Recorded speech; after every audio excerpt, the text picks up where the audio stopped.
This week, Brandon and I recap our special trip to Goose Island.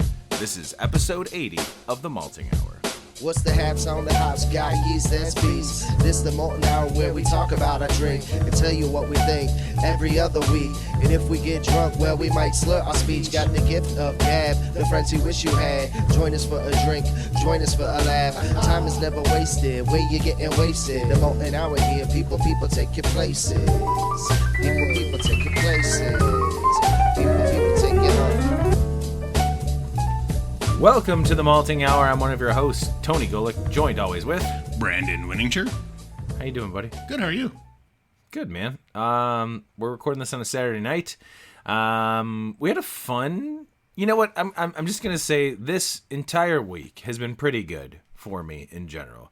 I just felt like it was a good week. We had. I mean, why we're doing this episode is that we had a really fun time at Goose Island. It was the first time that we had been invited to a media event, so that's why we're doing this episode. But last night was pretty good. Friday night was nice. It was raining. I went and grabbed a mixed 4-pack from Beer on the Wall, got some new beers, and then today in Chicago, it was 82 degrees, man. Ridiculous. Fantastic. A little taste of summer, kind of nice for April. Yeah, I got to take my kid to it. It was funny because when I was looking at the temperature and we were buying tickets to take him to his first movie, I was like, it's going to be 80 degrees and we're going to sit in the movie theater. But we're going to the movies. We got it, like, it was a 10:30 movie. We were out at noon. And then we decided to take a little day trip over to Hubbard's Cave and go and have lunch there. And it was stellar. Service was awesome, like just the ease of ordering and just the ambiance of the place, just super chill. They got board games and everything, and very cool spot. Would love to go back there. I know we've talked about this before. Definitely a place that we need to have on an episode in the future. But just super good food, man. I was so torn because I went in there thinking, I'm getting brisket. And yeah, that's my thought anytime I go to a barbecue spot. Then, I'm getting brisket. And then we walked in and I was looking at the menu and my wife's like, oh, I don't want chicken wings. I wanted the chicken sandwich. I was like, wait, they got chicken wings? So I looked at it. I was like, pickled brined wings? And I was like, yeah, I'll try it. And yeah, that sounds amazing. It like you could taste the smoke and you could taste the pickle. Like it was like, that brine worked well. Very, very good combination. And then my kid got to have his buttered noodles. But when the server brought it out, he goes, the server brings it out and goes, who ordered the greasy noodles? And I'm like, it's on the kids menu, man. Like, who do you think is eating a bowl of just buttered macaroni noodles? Like, yeah, good time. Let me get some of them greasy noodles, man. And then we took a walk in Caldwell Woods. Oh, nice. Went over there, saw that the river was extremely engorged. Engorged, what a great... Like, there was huge puddles, like, throughout the park. Like, the walking path was fine. Then we got to, like, the bridge to see the river, and it was moving rapidly, and it was just, like... It was, like, literally, like, 3 or 4 times, like, the width that it normally is. Oh, wow. And, of course, we're trying to hold an almost 3-year-old back from, like... looking at everything. Becca's like, oh my God, he's going to go over the edge. I'm like, I don't think so, but I'm being cautious and I'm holding his hand every time. Like he'd be like, no, let go. And I'd go run and I'd be like, no. Yeah, good times. You know what we need to do? Uncle Tony and Papa Brandon need to take your son on a nature hike like that one day as he gets a little older. Just walk around the woods like we did when we went camping, man. I mean, that was so much fun. Heck yeah, man. Love that nature stuff, man. Or maybe we'll just all go camping together one day. Yeah, the three of us, the 3 dudes. Three amigos. He might need to. I mean, if I was such a wimp about sleeping in the tent the way I was, I mean, we might need to wait till he's a little older, or just get a cabin. Well, like when I was a kid, like I didn't have a problem with it because sleeping same here. Sleeping on the ground didn't hurt my back. And I remember as a kid sleeping, just throw down the sleeping bag, lay down, right. And I was fine. Yeah, same here, man. I don't know how my parents did it because they definitely didn't have not definitely, but I'm pretty sure they didn't have like a blow up mattress. Like when Laura and I would go camping, we got a blow up mattress. She doesn't even do that anymore. Yeah. Well, I had a blow up mattress, and we never blew it up ahead of time, and I tried to blow it up at 2:00 in the morning when you asked for my car keys. I was like, I got it halfway blown up. I had enough. I had it halfway blown up, and I just folded it on top of itself, and I just balanced myself the rest of the night. Had a good core workout. I know we're already doing the trip up to New Glarus, but we probably should do another camping episode this year. Oh, yeah. But, so here's what I would say. If we did do something that has cabins, let's just go the cabin route. Absolutely. I think we just get, like, this way, neither, like, we can just pass out whenever. So, and if someone's like, hey, man, I'm going to bed, you're just going to sleep in the bunk bed. Yeah. You can have dibs on top bunk if you want. But then I can just, sit out front with the bottle of Buffalo Trace. So, I don't know if you remember this, but when we were booking this trip, I had told you, hey, there's a cabin available. Did you want to get that? And you said, no, man, we're camping, man. We need the tent. I know. I don't know why. I mean, I wanted to do it. And then I learned the hard way. I learned the hard way of I don't like sleeping on the ground. I thought in my brain, I'm like, this is a sleeping bag would have been enough. This would be fun, but, Yeah, no, totally. Noted. Yeah, it did not, whatever. This isn't the camping recap episode. Hey, man, so we're doing this episode because you and I got a chance to be a part of the Chicago media crew for a special invitation to Goose Island, something that you and I have wanted to do, throw in Clark and Dan in there as well. I know all of us have wanted to get in touch with Goose Island and talk to them about their beers. I mean, we featured Bourbon County and numerous. I mean, we're still in the middle of doing the media kit, which, by the way, you and I need to talk about because Clark says he's ready to book the 3rd episode. Oh, good. But yeah, that's good. Thank you. He's busy. He's busy being hockey dad. He posted a picture of a beer, I think Friday night, and said "Hockey Dad beer," and I said, "Dude, you got to brew a beer." And the next beer that you brew should be called like Hockey Dad beer. Just a beer that is, he's a hockey dad. He's a hockey dad, so he's got to be there for all the games. And if it's a Hockey Dad beer, it has to cost a lot of money. Yeah. And be a pilsner. Have little results. It's got to be a 4.5% to 5% pilsner. That cost him like $200 to brew. Yeah, exactly. Or a pale ale, something like that. But no, we got invited.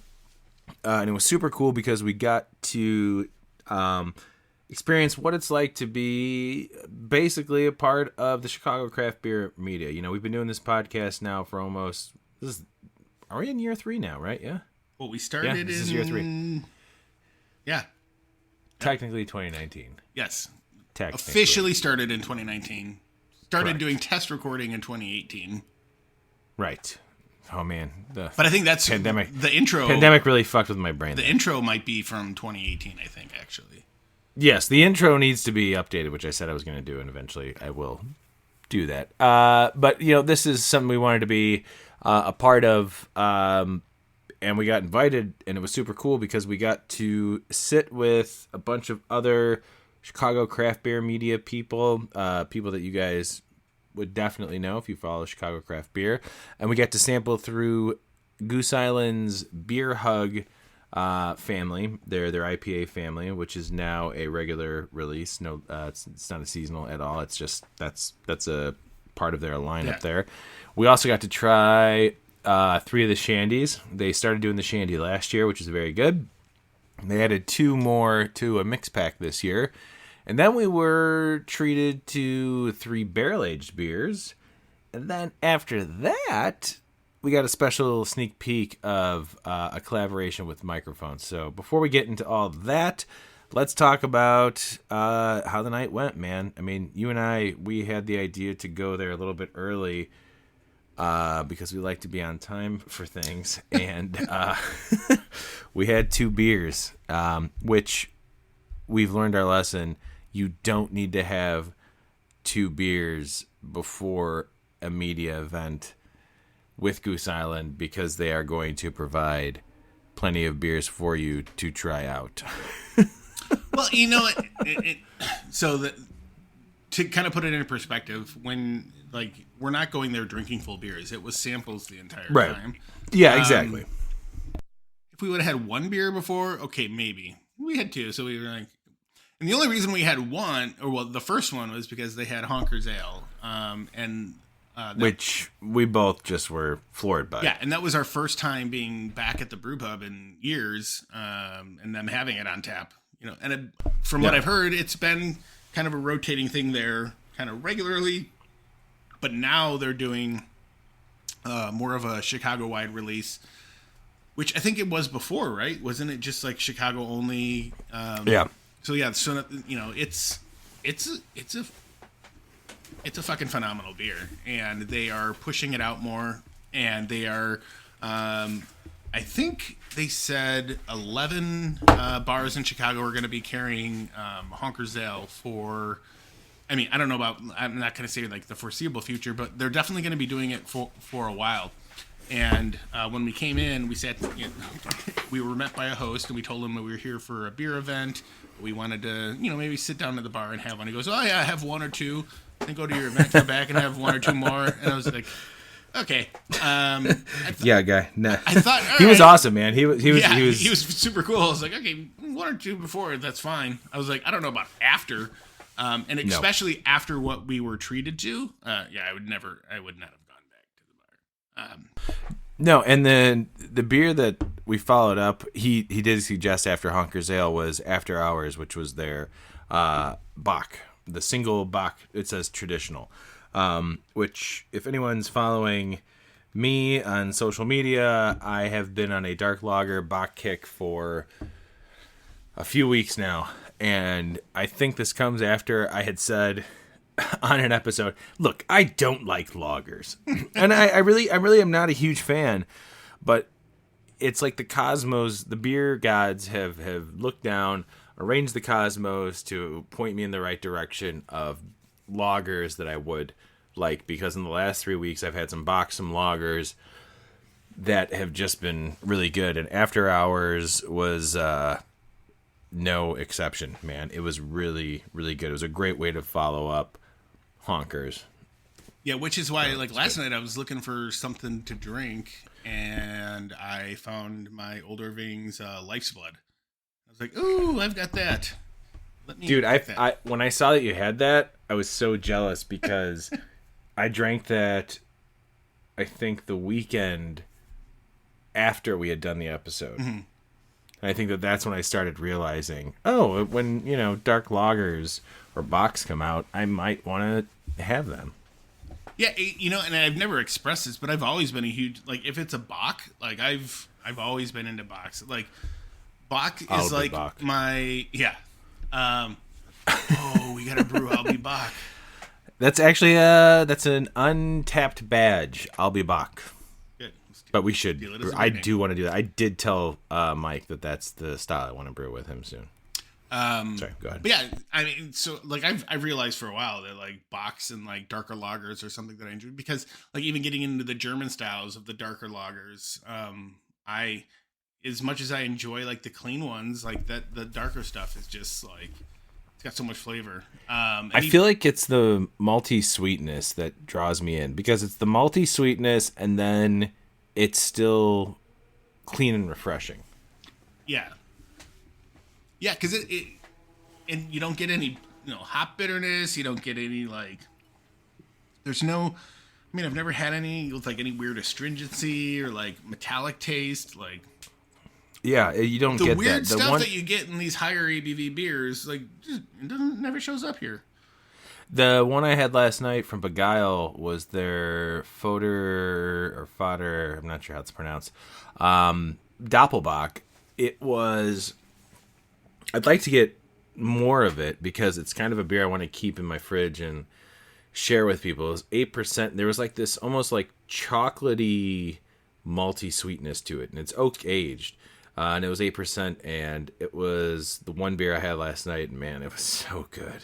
It was so good. Interesting. I'm there are Dovetail's Vienna style lager. I could probably drink all the time. That Doppelbock, that's almost like drinking a barrel aged beer for me. It doesn't have the same I don't know. It's not like a real barrel aged beer, but like it was sweet and rich, but also It's got that still. body. Yeah, exactly. Like that would have been a fun beer for you and I to split in. Maybe I need to go back to Beer on the Wall this week and see if I can grab it. I mean, and that's kind of the thing with like anything that uses, I think it's a fodder, but doing that, like giving that barrel characteristic. I mean, that's kind of what we enjoy. There's a little bit, with the stouts. Usually, there's some more thickness, but we've learned, like especially with the Lake Effect Percolator collab, like doesn't need to be that thick to be that high in ABV. By the way, I don't know if it's my microphone or your microphone. I'm pretty sure it's my microphone. But since we've started recording, I don't know if it's going to come through the recording. There have been like you can tell it's I think it's still like 78 degrees in Chicago right now.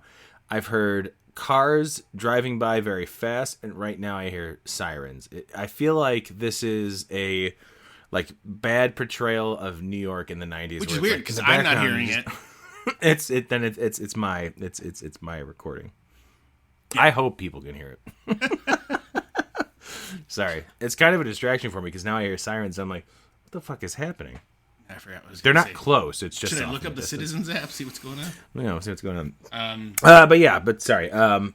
Yeah, I didn't know you had that affinity for the dark lagers as well. Yeah, I mean, I like the light ones, but I go to the traditional styles. So I will drink the light ones. I love the light ones. Like I loved Hofbrauhaus when it was nearby, and German style lagers for me is another story. The Helles lager from Dovetail is.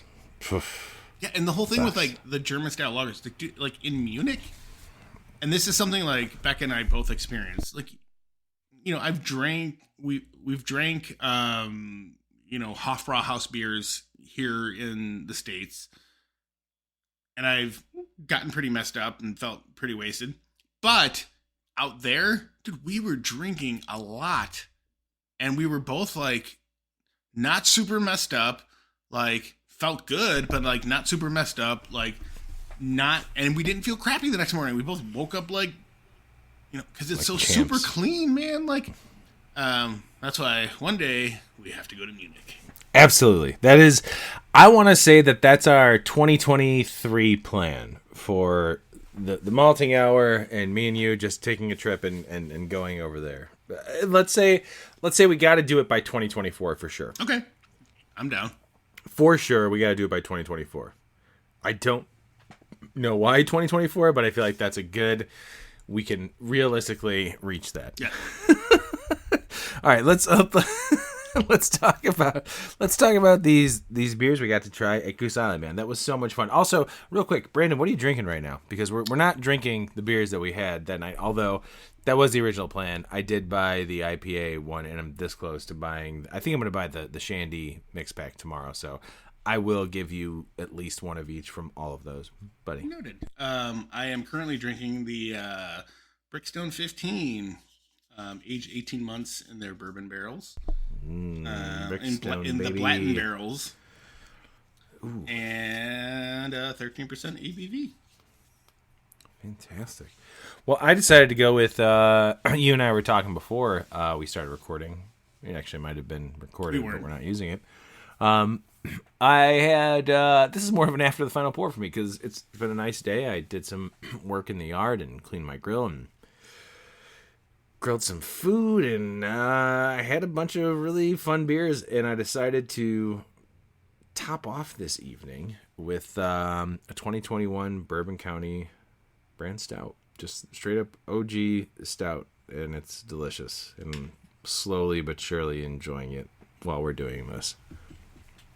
I figure it made sense to drink a Goose Island beer while we're talking about Goose Island. Yeah, I was this close to cracking one of the Shamrock shakes that I had, but I was like, no. Dude, wait, you've got more than one Shamrock shake? I bought two.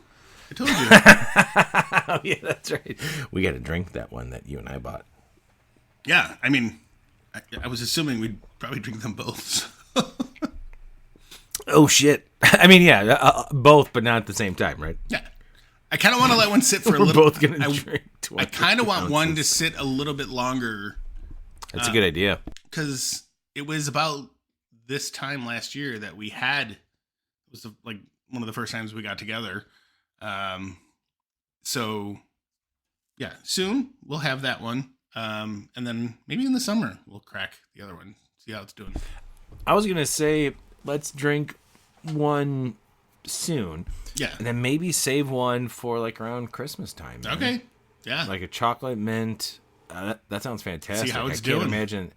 Yeah. Well, let's see how we'll drink one soon. Yeah. And we'll see how that goes. And then if it works out, maybe we make it a Christmas beer to throw into the mix. Yeah. Man, mint sounds good. Chocolate mint. All right, so we got invited to Goose Island to talk about some beers. We're gonna run through some of these beers that we got to try. And Brandon, I'm just gonna read a little bit of what they were.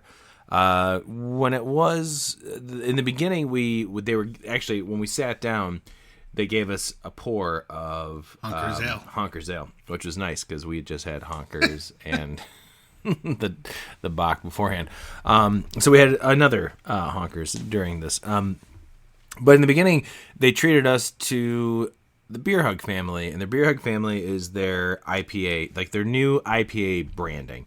And so you may have seen Beer Hug, Neon Beer Hug, and Tropical Beer Hug for sure. Those have been the two. Tropical Beer Hug's the big one. That's like the 9.9% that I don't think we ever posted about it, but I did text you and Clark one day about it. Like, this is creepily easy drinking for 9.9%, and they sell them in the big cans too, like the 19.2 whatever ounce cans. It might be a little. I actually don't know the measurement of how many ounces. It's the big cans, and they're like 19.6, I believe. Yeah, you might be right. It's $2 for $6 at our local grocery store, Jewel. So that's kind of insane. But the 4 mix pack they just started releasing this year is Neon Beer Hug, which is I think 6.6%, and it's an IPA with Nugget, Citra, and Mosaic. Tropical Beer Hug we were just talking about is the 9.9, the Imperial IPA that has Strata and Zaka hops. Then they did their Hazy Beer Hug that has Nelson Sauvignon, Amarillo Galaxy.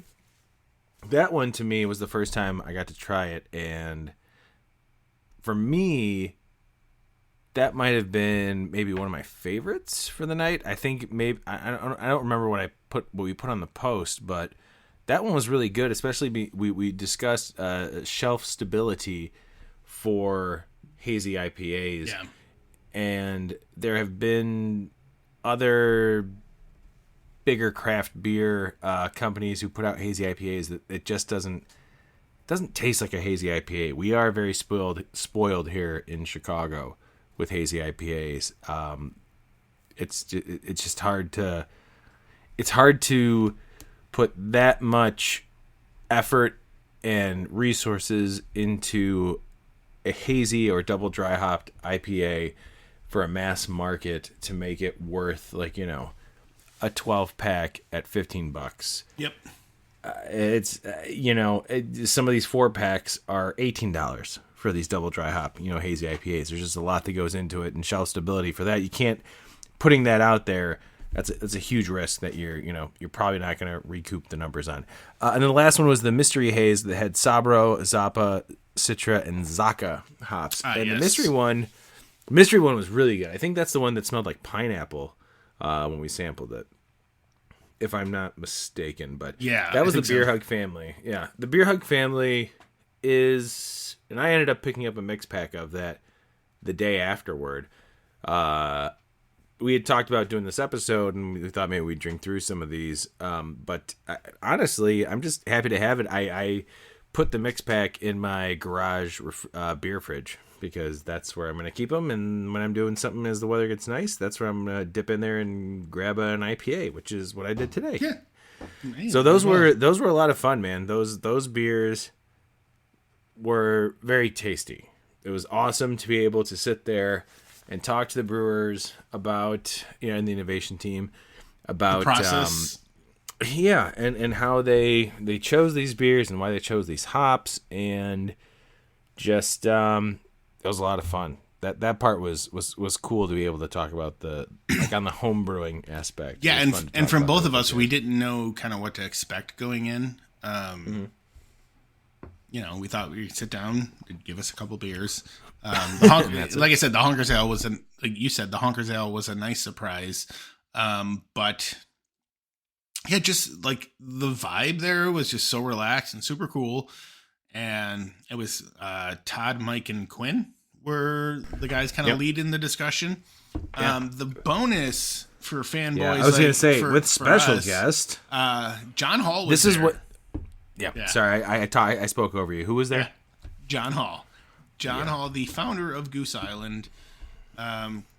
Probably I don't want to say like the patriarch of like barrel-aged beers, but probably. Absolutely. Nope, that's it. That you nail on the head right there, man. I mean, that's like for the most nerdiest beer thing that you and I could have experienced.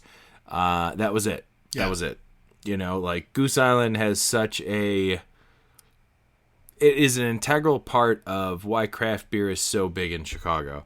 Especially, I mean, even for this podcast. I mean, we've had so many episodes. We started on Bourbon County, basically. On Bourbon County. I mean, like you and I have me, you, and Clark.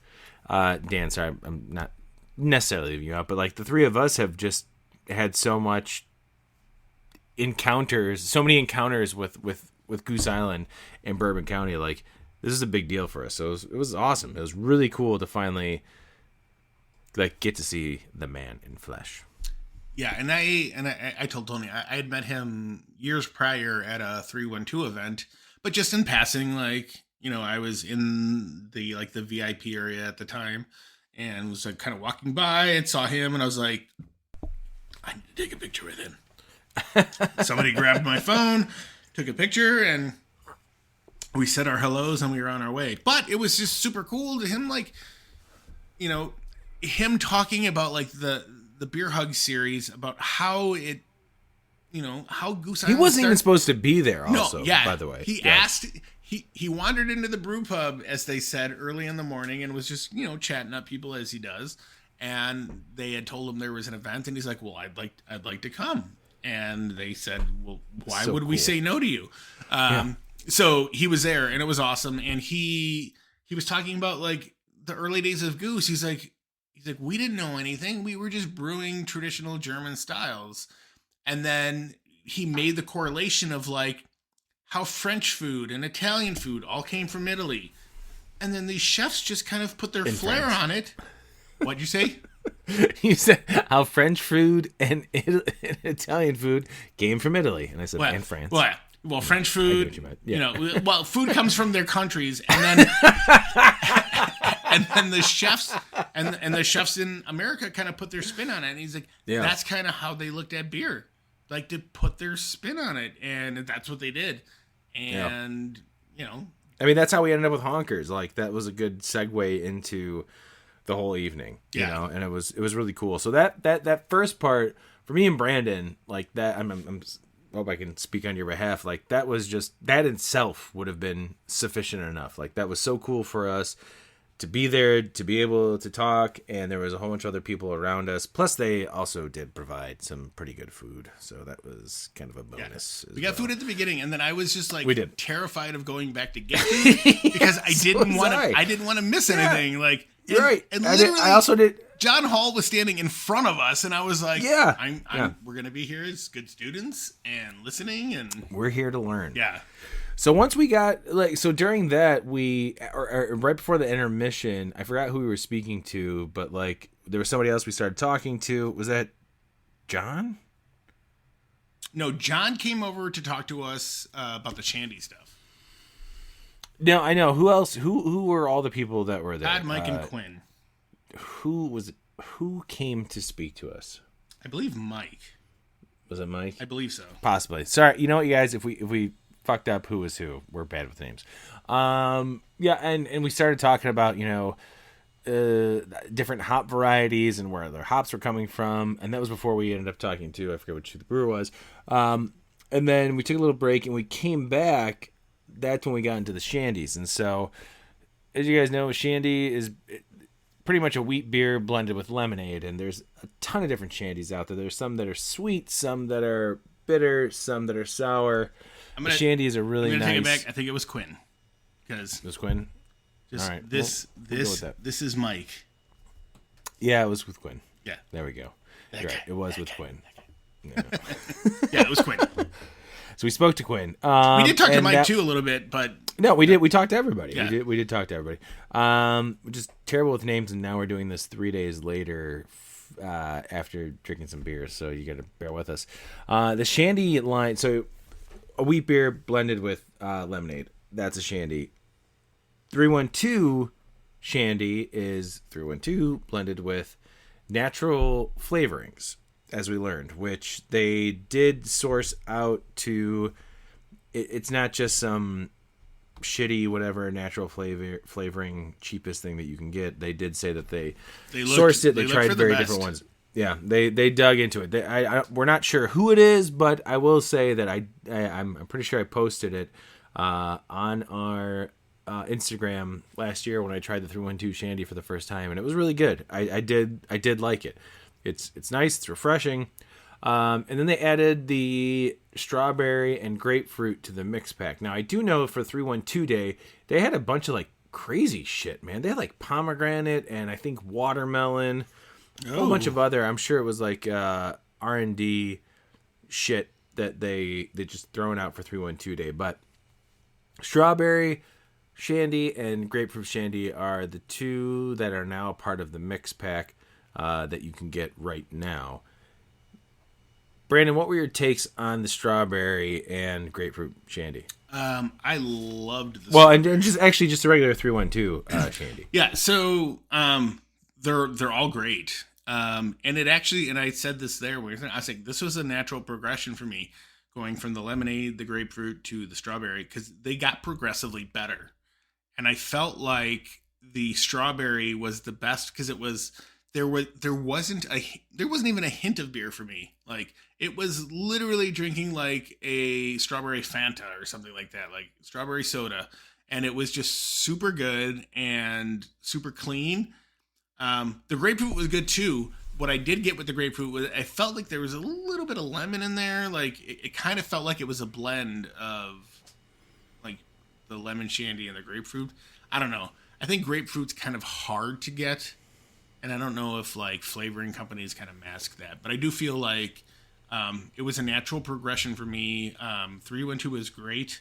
The 312 shandy, lemonade shandy was great. Grapefruit was really great, and then super great for the strawberry. And I'm not normally. That was a great. It's like you got lost in your own thought for a second there. That was great. But it's not even.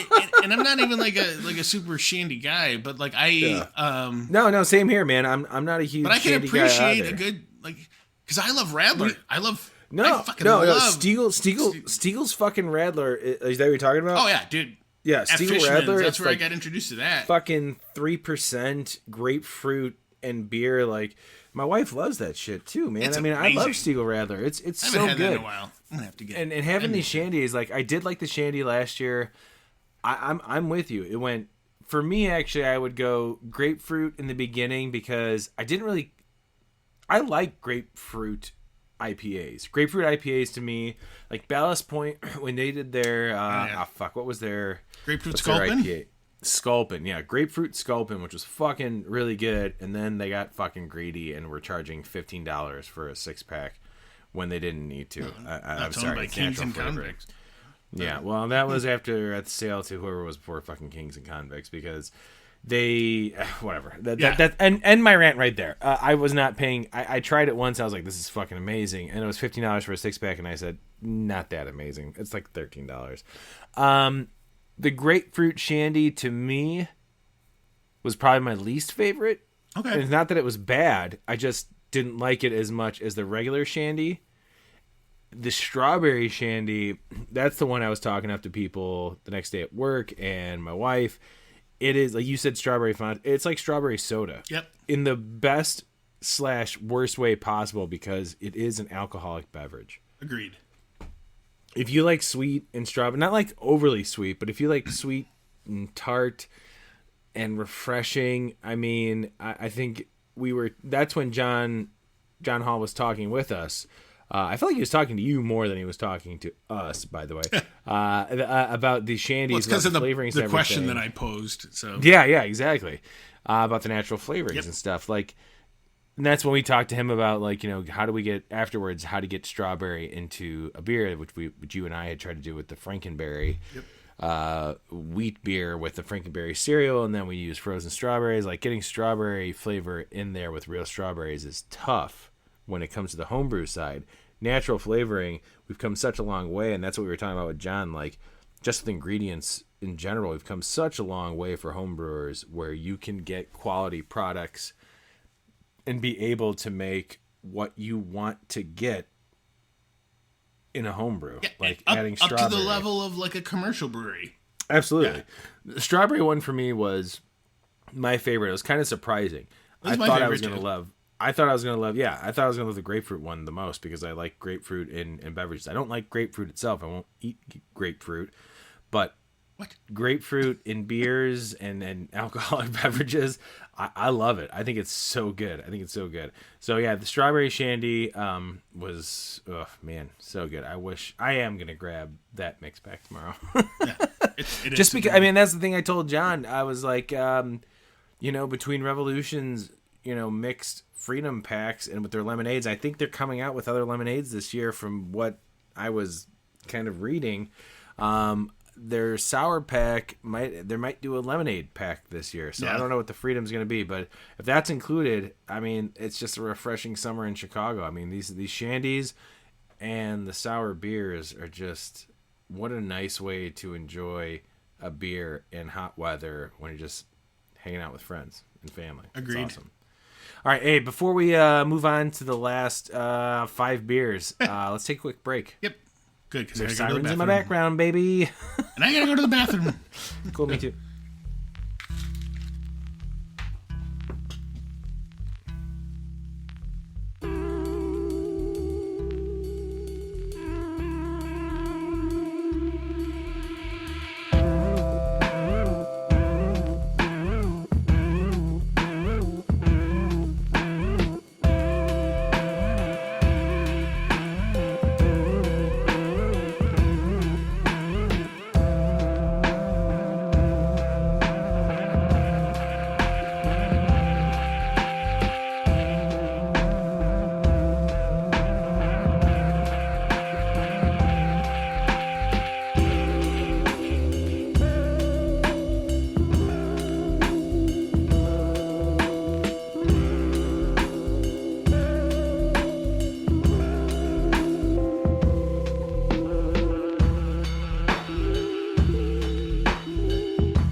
Well, hey, man. What's up? And we're back! We are back. Man, that was a long break. For us, not for anybody else. It's a standard break. I was unprepared. I was texting somebody during the break. So I was trying to bring up some of the pictures at least of what we were drinking following that. So we went through the Beer Hugs family, and then we did the shandies, and then we got to move on to some barrel-aged fun stuff, because when we were invited, we were told that we were going to do the Beer Hugs and the shandy and then maybe some other stuff. So we were met with some fun surprises. The first one we got to try was the Tepache Sunset. which is a tepache-inspired ale. And it's an ale aged in tequila barrels with pineapple juice, orange juice, and tamarind puree added. So a tepache, from what we were told, and I did not look this up, if we had, one of these guys, we're supposed to look up information for us because we can't do it. They could have found this for us beforehand. I believe it's a fermented beverage that is with pineapple juice and orange juice and tamarind. I think it's normally so what it says rinds, right? is a fermented beverage made from the peel and the rind of pineapples and is sweetened either with piloncillo or brown sugar and seasoned with powdered cinnamon and served cold. Well, this was fucking delicious. Yeah. This might have been one of my favorite drinks of the night. Going off of, Beer Hugs being a nice mixed IPA pack to have whenever, but the Shandy beers are obviously, springtime, warm. Those are warm weather drinks, in my opinion, the Shandies. This falls in that same category, and though it says it is a tequila barrel-aged beer, I believe it's only like 5%, 5.5%. It's not a high ABV beer, so it didn't spend a lot of time in those barrels. This was refreshing, man. This was like almost drinking like a pineapple orange juice, like a pineapple orange juice blend. It was really, really good. The tequila barrels didn't really pop, which is fine. But there was that citrus, there's a citrus flavor that you get from tequila. At least that's what I get. Many people don't like tequila. There's this citrus flavor that is from tequila, and I think that worked really well. It was really tasty, man. It was very good. I really did enjoy that beer. How did you feel about it? That was one of my favorites of the night. And it was shocking because I wasn't expecting it, and I wasn't expecting to necessarily, like, when they said what it was, and I was like, this sounds weird. I don't know if I'm going to like it. But I had it, and that's a good beer, and that is, we may have said it there, like, just kind of jokingly, but like, this is a beer you can have on a summer day. Yep, we got in the malting hour tagline right there. It is a beer that you can drink on a summer day, and it really is.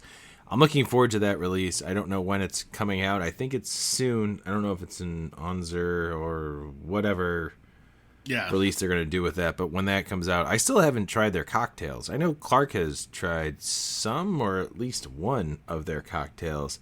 Something I definitely want to... That is also something that Bottles and Cans... or not Bottles and Cans, Beer on the Wall had. Actually, I think Bottles and Cans has it as well. But as far as like building your own mixed pack, those mixed cocktails are available. That's something we do need to maybe go and get.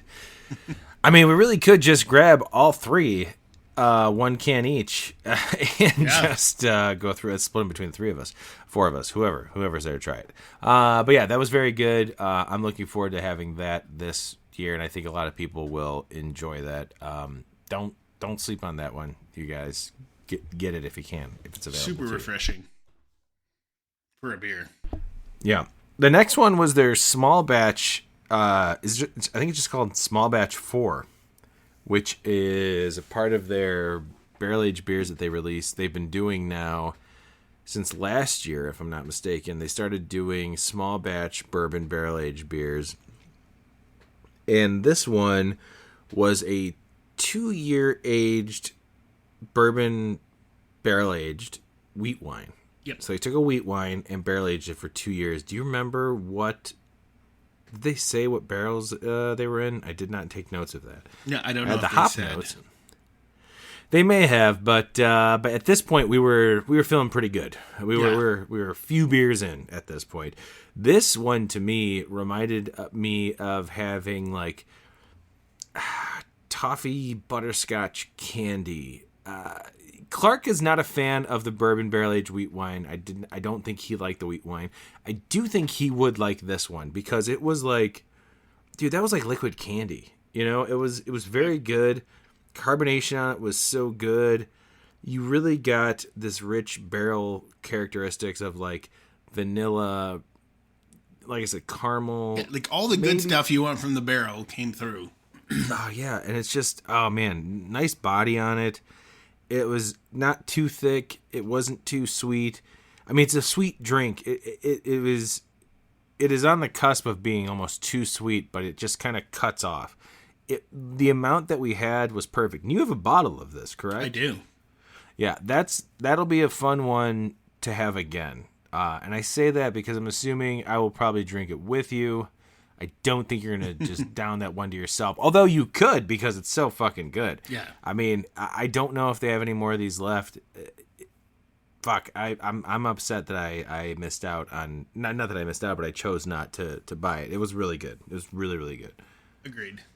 That might have been my favorite beer of the night, to be honest. Yeah, is going into the barrel, like, that was amazing. And I was shocked about how much I liked it. And not that how much I liked it, but just how much flavor came through, you know. It was so tasty. It was so tasty. Yeah. By the way, everybody, I finished my Bourbon County and I've worked my way on to drinking a cherry-flavored bubbly carbonated water because I need to hydrate after all of the delicious beers I've had on this Saturday night. It's okay. And then we moved in. Sorry, just throwing it out there, man. Just throwing it out there. And then we moved on to the peaches and cream, right? Yeah, that was... Yes, which was a peach and vanilla adjunct wheat wine? I think so. I think it's kind of the same the same flavor profile. I think but it wasn't aged for 2 years. It was a barrel aged wheat wine that had peaches and cream. What did you think about that one? I liked it. It like, I don't feel like I got peaches and cream. I think I got more cream than peaches. Yeah, it was exactly. It was like a creamy wheat wine. There was hints of peaches, but not. It didn't stand out. I do know that bottle's still there. I would like to get it to have it again. Yeah. Without having all the other beers that we had beforehand, because maybe our palates were wrecked at that point, man. I mean, we had hoppy, we had tart, and then we had rich, decadent wheat wine. I mean, there's a lot to follow that up with. Yeah, that's rough. But yeah, I mean, it was kind of cool the fact that what they brought out were, the Tepache Sunrise, which is basically a not sessionable, but a beer type barrel aged beer that was like juice. Like, that is juice forward. Pineapple and orange. It's delicious, man. I mean, and you can have, if you want to have a barrel aged breakfast beer, that's it. And that would be good in a mimosa. That's what I'm thinking. Like, if you don't want a mimosa, that's the type of, like, you just drink that instead of a mimosa. That's kind of it. It's not as light and crisp as a mimosa, but fuck, you get real close to it for a breakfast brunch beer right there. Yeah. I was gonna say something and I totally forgot. Oh yeah, like, just that in itself was just so flavor forward, and the carbonation was just right on it. That, like, yeah, that's kind of where I came up with, like, you could do that instead of a mimosa. Absolutely, like that. When that comes out, we got to get it, and then we have a brunch, and that's what we drink. I feel like they may have had it there. I don't know, but I feel like I saw somebody walking away with a 6-pack of that, and I was like, what? Well, let's look into that and let's get some. Honestly, I mean, because that's something I feel like can also sit in my fridge, and I don't have to drink it right away, so to speak. I'm not going to age it, but that's something to, like, hold on to and have for a special occasion. So we got through those 3 barrel-aged beers. Brandon, I know you're looking up to see if that's available, so I appreciate that. We, at that point, they had said, hey, we have one more surprise, and if people need to leave, we understand. We're going to take a quick 5-minute break. We were then treated Brandon and I, of course, stayed. I mean, it was our first time being invited to a Goose Island Chicago media event. We're going to stick around if they said they have something else. The next beers we got to sample were a huge surprise because it was a collaboration that we didn't know was happening. At least I didn't know was happening. Brandon, did you know this collaboration was happening? I did. Okay. Yeah, because I did hear something about seeing someone at a brewery. So I had no idea this was happening, but we didn't know that this is what we were going to be treated to. It is the collaboration between Goose Island and Microphone Brewing, Microphone out there in Elk Grove. This was, it's called, so if you don't know about Microphone's beers are all music-based, whether it be songs, artists, albums, every single beer that they released is music-based, and they do a lot of big beers, a lot of exciting beers. They definitely stray away from traditional styles, but they do nail the styles that they do. So I feel like the combination of having Goose Island and Microphone together kind of makes sense. So the collaboration that they did is called Double LP, which right there, that makes a lot of sense because Microphone does all their music stuff. So Double LP is the collaboration between Microphone and Goose Island. And what Goose Island did was, let me pull this up right now. Their beer is a Imperial Stout aged in 10-year-old Buffalo Trace bourbon barrels with maple syrup and natural flavors added. So the collaboration part is that they used... Do you know the maple place that Microphone uses? No, Brandon? but they said it was a Chicago-based maple place. Yes. We should have had that ahead of time. Damn it. Oh, well. That's not how we do the show. But they use the same maple syrup source that Microphone uses. And Microphone uses the maple, I believe, in Smells Like Bean Spirit Maple. That is the maple syrup that they use in that and maybe other beers.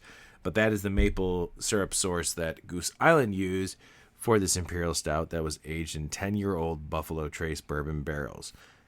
This beer was really, really good, and there are some maple bourbon barrel-aged beers out there that I feel like are just too sweet for me personally.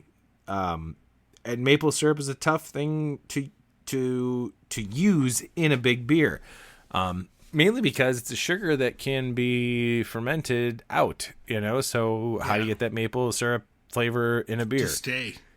Yeah, exactly. You stop fermentation or you use other things to get that maple syrup in there, which is why this says there are natural flavors added as well. So there is some form of maple syrup in there. I don't know if the maple sweetness comes from the maple syrup or the natural flavors that Goose Island added in there, but this stout was really, really good. And I think Brandon and I were both super excited that Buffalo Trace was the barrel that they aged us in because Brandon and I are big fans of Buffalo Trace. We enjoy that bourbon. Yeah. Very, very good. Brandon, what did you think of this beer? It was great. I felt like the maple came through pretty straightforward, but it added, it wasn't overly sweet. It added that just hint of sweetness along with along with the barrel character. Yeah, we're getting to that time of the episode and that time of night, everybody. That the sweetness and the barrel character came through kind of equally, and it was just so good. It was the way they were presented was very good. I enjoyed it so much. Yeah, it was really good. And there are a bunch of little Easter eggs on there. The description is it looks like there's suds on the can. The Goose Island one is brown and white with the Goose Island logo on there, and on the back it's like a smear in the foam of the state outline of Illinois, and it says Double LP, and this is side A, and it is 13.4% alcohol.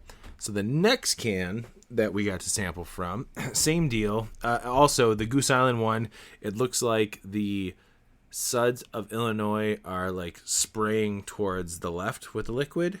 And then on the microphone one, which is blue and white, it looks like the suds and the liquid are spraying towards the right. So they're going into each other. So the microphone, like the cans are brown and white and blue and white. The Goose Island brown and white, the microphone blue and white. Did I say that right? Brown, white, and blue, yes.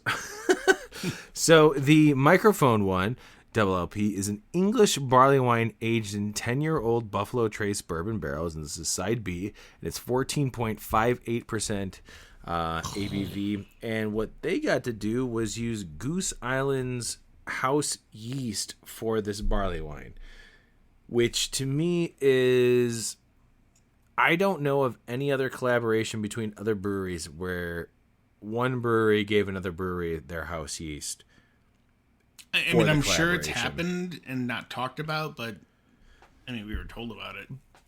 But I mean, like, most collaborations are like, you're not trading the yeast. It's just you're brewing it at somebody's place, right? Yeah. If Brewery A and Brewery B are brewing together at Brewery B's place, they're going to use their house yeast. Yep. This was Microphone brewed a barley wine and got to use the house yeast at maybe Microphone from Goose Island. That's awesome. That's a very, to me, that's a very unique way to collaborate. So basically, Goose Island used a source of maple syrup that Microphone used, and Microphone got to use Goose Island's house yeast for their English barley wine, which was aged again in 10-year-old Buffalo Trace bourbon barrels. So both beers are aged in Buffalo Trace barrels. Now, what they told us in the beginning, and I don't know if Brandon, you and I caught it, was that these beers are almost supposed to be blended together.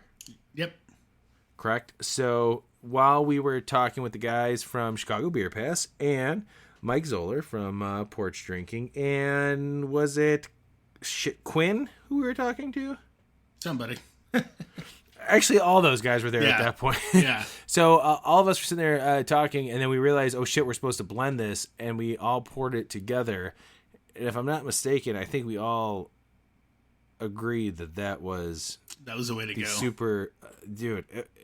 A barley wine, a barrel-aged barley wine, and a barrel-aged stout coming together in a single glass was really, really good. And this will be debuted at Beer Under the Glass for the VIP people who got tickets. I believe that was the case. So I don't know when this will actually be released, but I will say that I am looking forward to buying these. I'm on board with you. Both of those beers were fantastic. And I even said there, like, when I blended it, I'm like, blending is the way to go. Like, that's absolutely just you get a good drink. But separately, they were also like good beers to sip on. Yeah, it'd be nice to crack open, the stout and drink through it or share it, and then crack open one of the barley wines and drink through and share it, or just crack open one can of each, pour half into one glass, half in the other, and blend it just like that and have it, as is. I mean, that's a lot. That's a big undertaking for one evening if you're going to do all that, do one or the other. But man, that was a really fun surprise for the end of the evening. Yeah, and it was us, a couple other folks in Chicago Beer Pass, kind of hanged back, and Mike Zoller. But like the majority of the room was gone at that time, and it was just nice to have that intimate setting and like talking to Todd, Mike, and Quinn.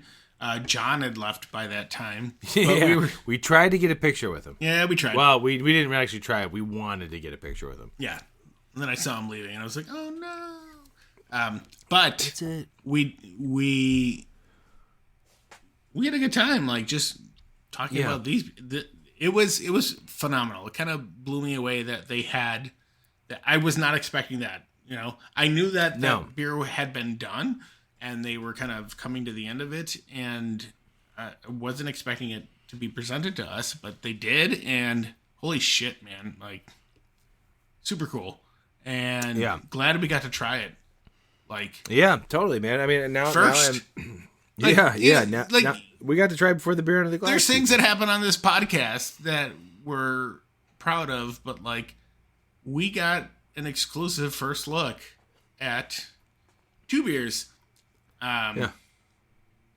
That was awesome. Yeah, it really, the whole evening kind of solidified for Brandon and I. Like we were big nerds walking out of Goose Island that night because we've done this, like I said, doing this podcast now for 3 years, and this was kind of an exciting experience for us. This is something that we've been striving for and working for, so this is it. We felt like we kind of did a we made it type deal. Yes.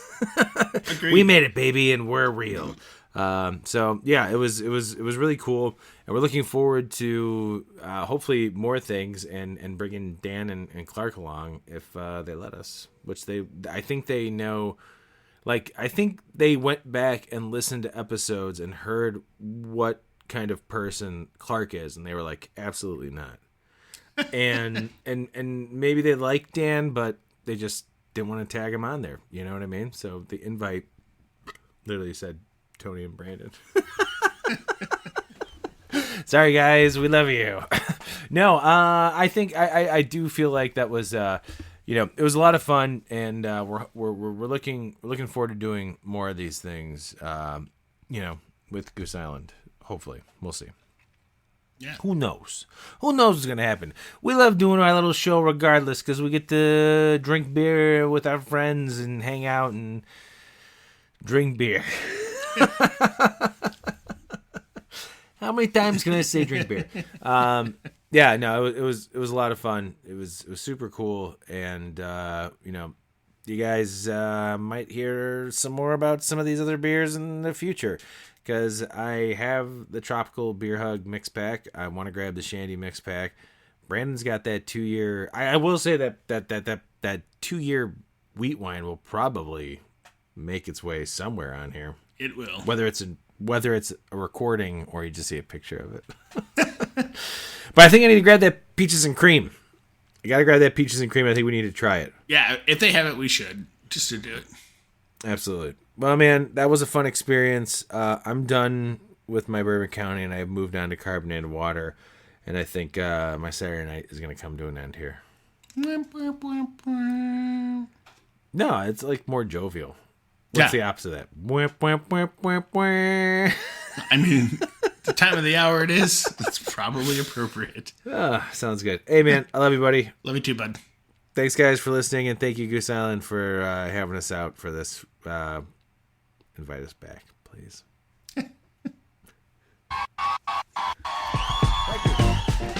This has been The Malting Hour. Be sure to follow us on all social media by searching The Malting Hour and at themaltinghour.com. You can also follow us individually on social media.